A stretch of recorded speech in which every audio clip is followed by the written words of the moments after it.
RCP Notícias.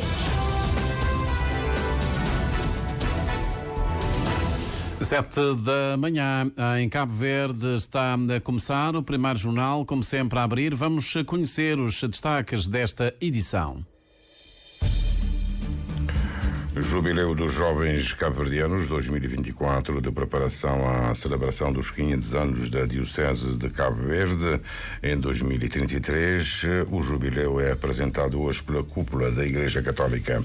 A eliminação da pobreza extrema no bairro da Várzea, cidade da Praia, até 2026 é o tema das comemorações dos 43 anos da Associação Comunitária Black Panthers. O treinador de Fiorentina, Tobonga, agrediu o árbitro Jailson Cunha em serviço no jogo Fiorentina-Boa Vista, disputado ontem à tarde. Águas e Energias do Maio refuta as acusações de arbitrariedade, assédio e abuso de poder feitas pela secretária-geral da UNTCCS. Trabalhadores do Hospital Regional de Santo Antão estão há 5 meses sem receber pelas horas extras, denuncia o Sindicato Livre dos Trabalhadores da ilha. Registros do Ministério da Saúde apontam 236 casos confirmados de dengue até ontem. Angola quer mexer na estrutura salarial da administração pública. O salário mínimo deve resultar de consenso entre o governo, centrais sindicais e entidades patronais. Agora, 1 minuto depois das 7 da manhã, o desenvolvimento destas e de outras notícias. A edição é do Júlio Vera Cruz Martins. Bom dia.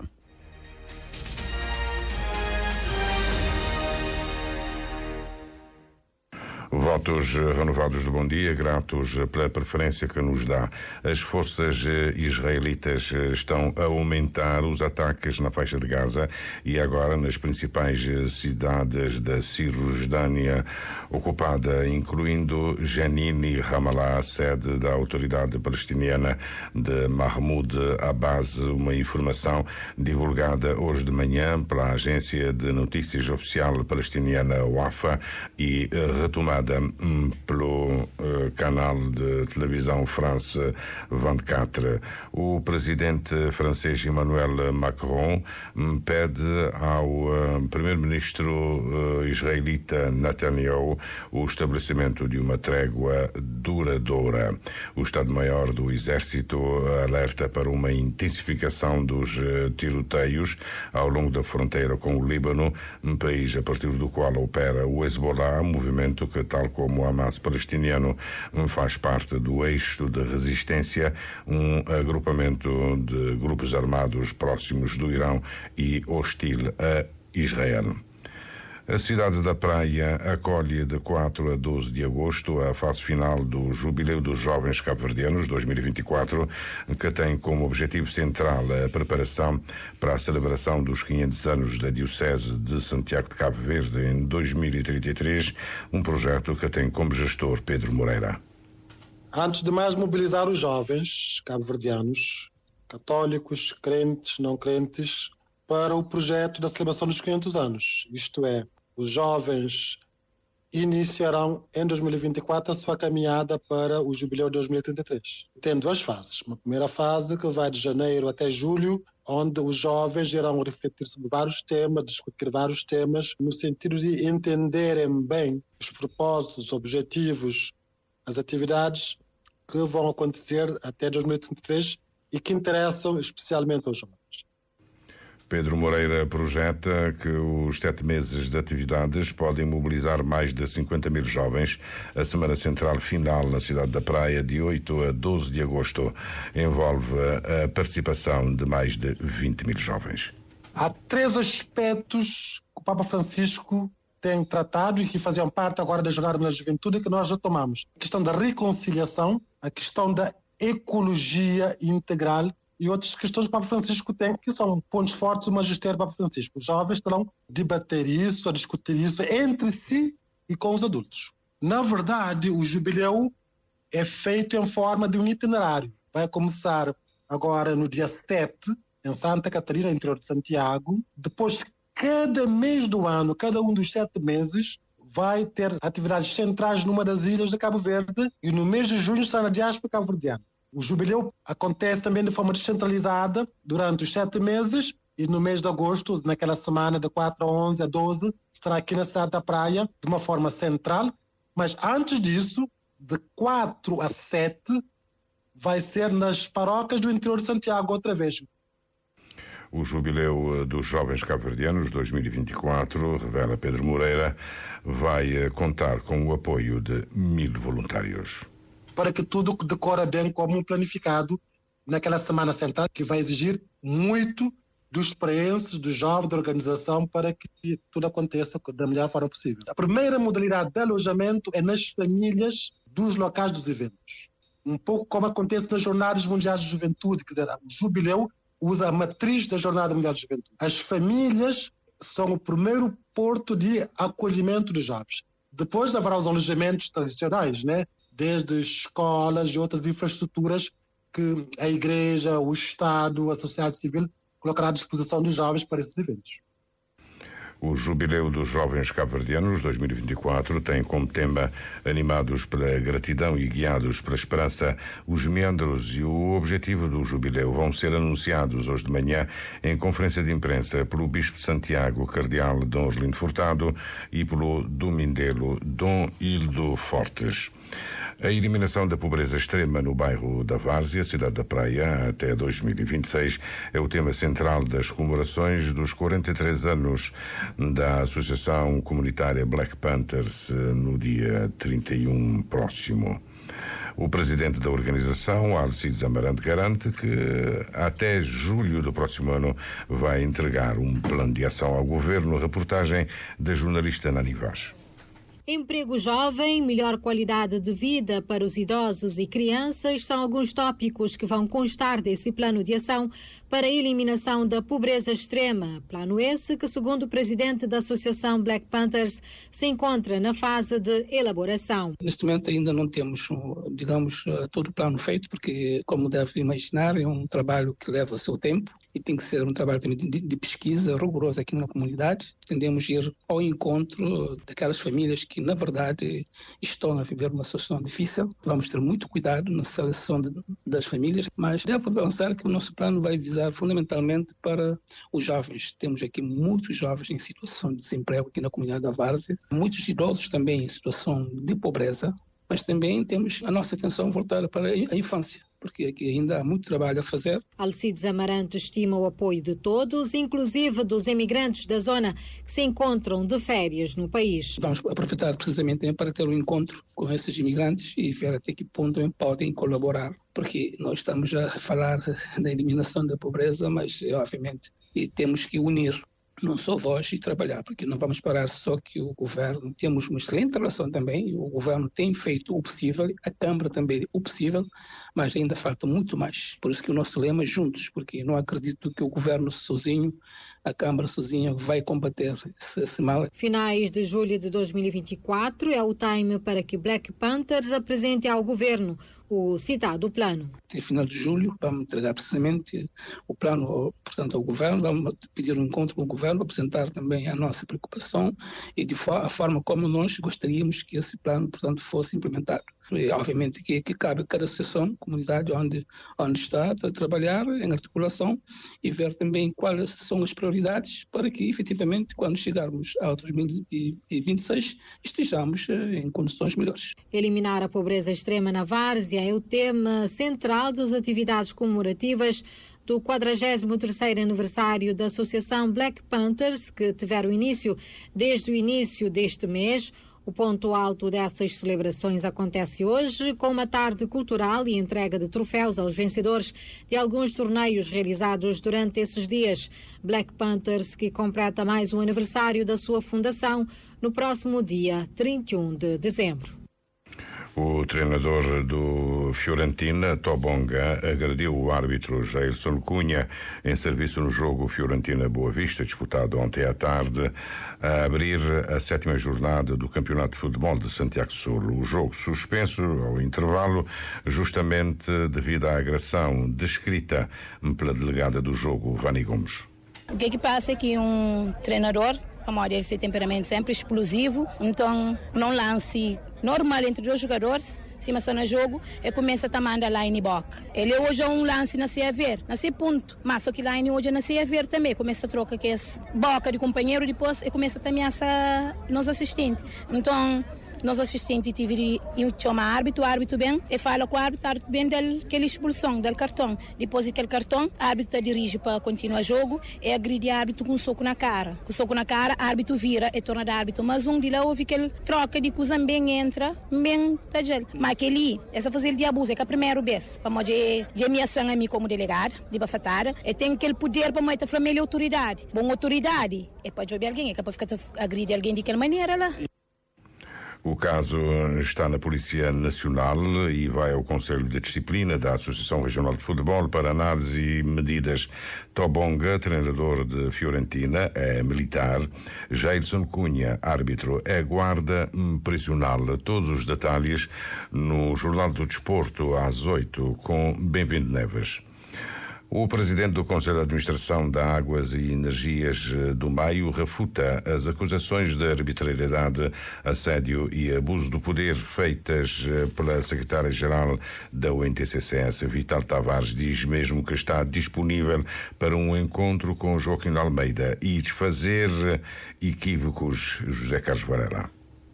O presidente do Conselho de Administração da empresa Águas e Energias do Maio começou dizendo que está fora de questão a possibilidade de qualquer briga com o sindicato e muito menos com os trabalhadores que diariamente labutam para o rendimento desta empresa responsável pela produção e distribuição de água. Daí mostrou total disponibilidade para possíveis conversações com o NTCCS e demais organizações que trabalham em prol da defesa dos direitos dos trabalhadores. Nós recebemos a secretária executiva da UNTCCS, doutora Joaquina Almeida, e nós tínhamos conversado com ela sobre a situação da empresa, uma empresa nova, com alguns constrangimentos, e tínhamos inclusive dado muita abertura ao diálogo e negociação de que vamos tudo resolver. Ou seja, estamos aí a dizer que estamos no dia a dia a resolver problemas laborais dos trabalhadores da AM e será esse o nosso desafio durante o ano de 2024, na certeza que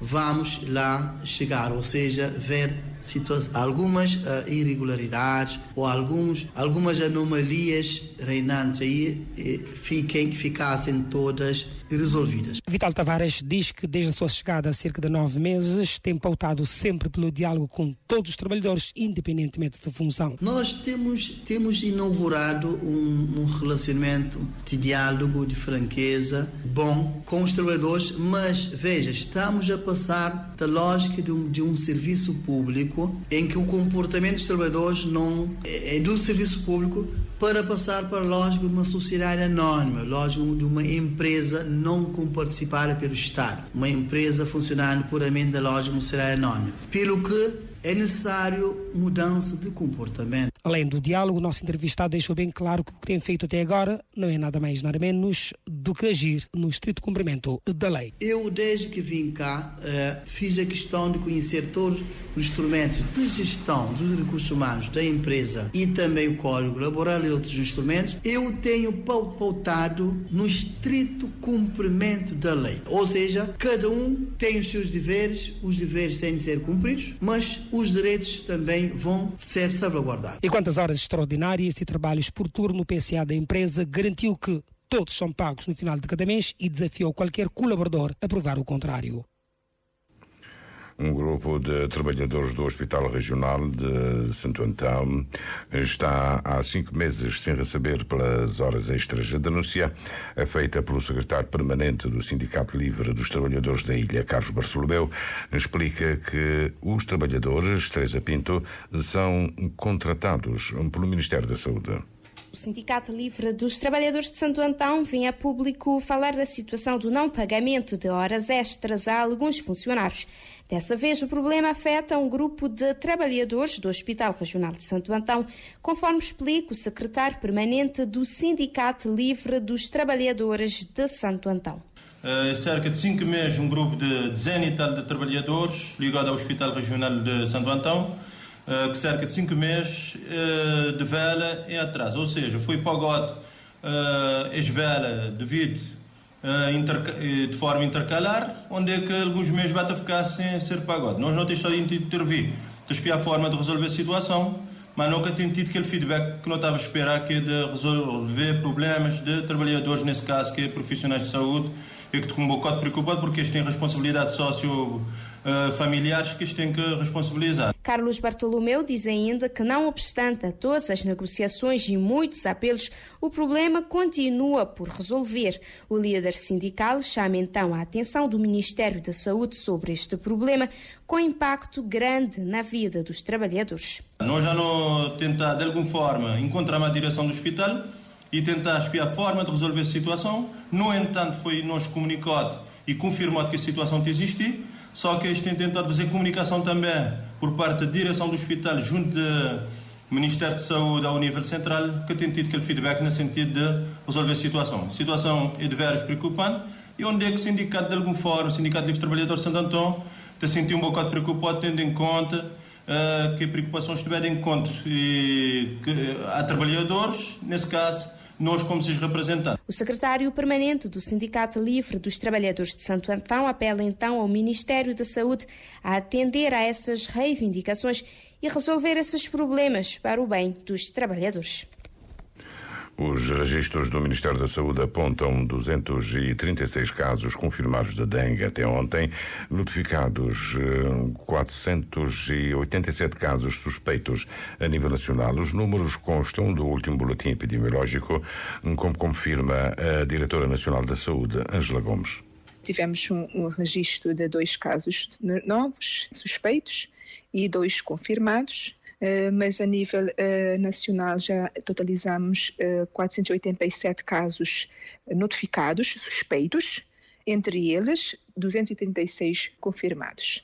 Isso respeitante as ilhas de Santiago, de Fogo, e também já registramos um caso confirmado na ilha do Maio, sendo que este paciente esteve na cidade da Praia e na verdade seria um caso importado. Os primeiros casos de dengue foram notificados na cidade da Praia, mas agora o epicentro da epidemia deslocou-se para a Ilha do Fogo, que contabiliza neste momento 173 confirmações, ou seja, mais de 50% dos casos a nível nacional. Por isso, a ilha foi reforçada em termos de vigilância sanitária, uma intervenção que, segundo a diretora nacional da Saúde, Ângela Gomes, está a ter impacto na diminuição dos casos. Nesses últimos dias notamos uma franca de crescimento dos casos. Isso já, decréscimo dos casos, isso é um excelente sinal, é um ótimo sinal para nós. E importante também ressaltar que entre os casos não tivemos ainda nenhum óbito. Isso demonstra o sinal de alerta, o diagnóstico precoce, a hospitalização dos casos que requerem algum cuidado mais redobrado, ou por alterações clínicas ou por alterações laboratoriais, conforme as diretrizes e as formações que nós preparamos as equipes para estarem a dar uma boa resposta e evitar assim complicações. A diretora nacional da Saúde destaca o facto de Cabo Verde não ter registado na fase da epidemia nenhuma morte devido à dengue. O presidente da Associação do Turismo de Santiago defende a necessidade de uma visão estratégica para impulsionar o arranque sério e sustentável do turismo na ilha. Em declarações publicadas hoje de manhã pela Infopress, Eugênio Inocêncio diz claramente que, apesar de alguma recuperação, as unidades hoteleiras estão em situação difícil, porque o número de turistas para celebrar as festas de Natal e de fim de ano ainda é reduzido. Eugênio Inocêncio alerta que as potencialidades da ilha de Santiago em matéria de turismo estão subaproveitadas. São Vicente, pelo contrário, registra, segundo a Infopress, uma elevada taxa de ocupação turística, entre 60% e 100% para a passagem de ano. O governo angolano pretende alterar a estrutura remuneratória da administração pública. O secretário de Estado para o Trabalho e Segurança Social, Pedro Filipe, esclarece ainda que o salário mínimo nacional deve resultar do consenso entre o governo, as centrais sindicais e as entidades patronais. Uma reportagem da Rádio Nacional de Angola com Estefão Borges. Para o caso do roteiro da nova arquitetura remuneratória da administração pública, estão a ser fechadas as propostas concretas que serão apresentadas no ano que vem para sua implementação. O secretário do Estado para o Trabalho e Segurança Social diz que a ideia-chave é construir justiça e equidade salarial. Pedro Filipe acredita que as propostas têm bons elementos para a alteração do atual quadro remuneratório na administração pública. Está o processo em curso. Ao longo de 2024 serão apresentadas propostas concretas que esperemos nós virão alterar consideravelmente o quadro atual da estrutura remuneratória da administração pública. Mas não tenhamos ilusões. Não existe uniformização. Haverá sempre uma diferenciação em função das especialidades, em função das categorias, em função dos setores. O que teremos aqui é um maior equilíbrio, uma maior equidade, uma maior justiça na definição das remunerações e dos subsídios correspondentes. No quesito da definição do salário mínimo nacional, Pedro Filipe realçou que o mesmo passa pelos consensos do diálogo tripartido entre o governo, as centrais sindicais e as organizações patronais. Pedro Filipe lembrou a transversalidade que o salário mínimo nacional deve acolher, daí não ser uma iniciativa presidencial a definir o teto. E não pode o Presidente da República, sem este diálogo, sem esta integração, sem esta concertação, fixar o salário mínimo nacional. Estamos neste processo. E certamente deverá resultar deste processo uma indicação da fixação do novo salário mínimo nacional. O secretário de Estado, Pedro Filipe, fez saber que até agora as consultas ainda não produziram um marco daquilo que deve ser o teto do salário mínimo nacional. Não me atreveria a adiantar, estamos em consultas e portanto, não posso de forma alguma adiantar o resultado dessas negociações. Secretário de Estado para o Trabalho e Segurança Social, Pedro Filipe. A caravana da pobreza, que integra mais de 10 mil pessoas de 24 países sul-americanos, estão praticamente na fronteira entre o México e os Estados Unidos, tentando passar uma fronteira. O secretário norte-americano Blinken está desde ontem no México para Carlos Santos tentar encontrar uma solução. Agora, 7 da manhã, 22 minutos, está concluída esta edição do Primeiro Jornal.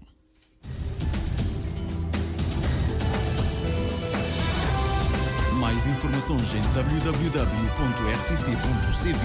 e na aplicação RTC Mobile. RCV, o rigor da notícia e o melhor da informação a cada hora.